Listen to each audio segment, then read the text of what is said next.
Nakakita ka na ba ng bahaghari? Ito ay isang magandang tanawin na may mga maliliwanag na kulay at ito ay umaabot sa kalangitan. Ngunit paano nabubuo ang mga bahaghari?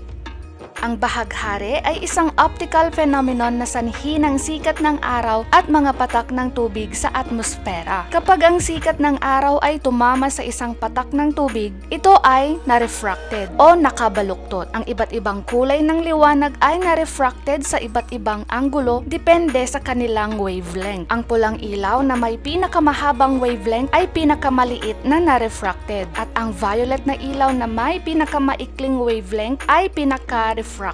Matapos ma-refract ang liwanag, ito ay makikita mula sa likod ng droplet ng tubig at muling i-refract habang ito ay lumalabas sa droplet. Ang prosesong ito ay nagiging sanhi ng paghihiwalay ng iba't ibang kulay ng liwanag at nakikita natin ang isang bahaghari. Ang mga kulay ng bahaghari ay palaging nasa parehong pagkakasunod-sunod na may pula sa labas at violet sa loob. Ito ay dahil ang iba't ibang kulay ng liwanag ay na-refracted sa iba't ibang anggulo. Ang pulang ilaw ay hindi gaanong nagbabago, kaya lumilitaw ito sa labas ng bahaghari. Ang violet na ilaw ay pinaka-refracted, kaya lumilitaw ito sa loob ng bahaghari.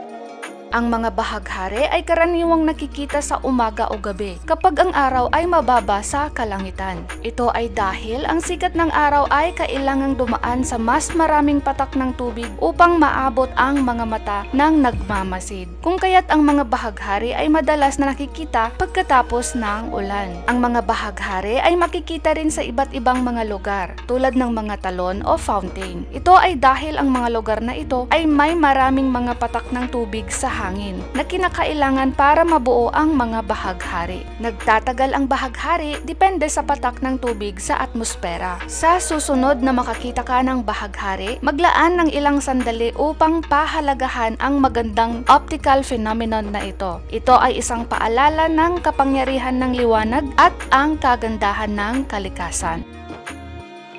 Narito ang additional facts tungkol sa mga bahaghari. Una, ang bahaghari ay palaging kalahating bilog. Ito ay dahil ang sikat ng araw ay kailangang dumaan sa isang tiyak na dami ng patak ng tubig upang bumuo ng isang bahaghari. At ang dami ng patak ng tubig ay bumababa habang lumalayo ka sa gitna ng bahaghari. Ang mga bahaghari ay makikita sa iba't ibang kulay, depende sa uri ng mga patak ng ulan na naroroon sa kapaligiran. Halimbawa, ang mga bahaghari na nabuo mula sa mga kristal ng yelo ay maaaring magkaroon ng mga kulay na hindi nakikita sa mga bahaghari na nabubuo mula sa mga patak ng tubig. Ang mga bahaghari ay makikita sa gabi, ngunit hindi ito kasing liwanag ng mga bahaghari na nabubuo sa araw. Ito ay dahil mas kakaunti ang sikat ng araw sa gabi. Ang mga bahaghari ay makikita sa ibang mga planeta tulad ng Venus at Jupiter.